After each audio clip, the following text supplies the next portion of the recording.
當遇到辦公室搬遷或者更改網絡路由器等情況嘅時候，影印機會因為 IP 地址嘅改變，導致唔能夠正常於電腦列印文件，需要於影印機更新 IP 地址，以及電腦重裝印表機驅動程式。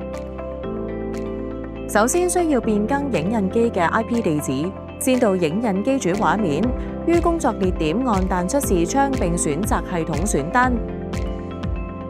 進入網路設定分頁，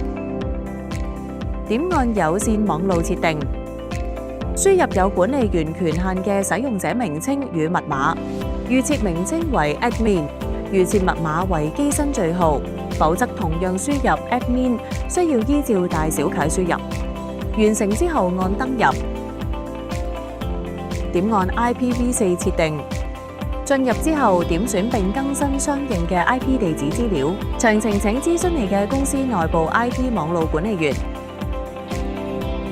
另外，亦都可以設置自動分配 IP 地址，只不過為免之後會有變動，建議分配新 IP 地址之後，將 IP 資料改為手動輸入，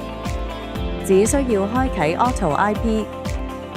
以及開啟 DHCP。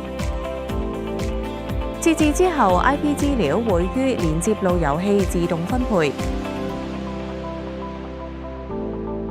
無論以手動或者係自動設置 IP 地址，都必須要點按確定，再點按確定儲存，最後需要重新啟動影印機以生效設定。與機身前按下圖中嘅電源按鈕，點按時將影印機關閉，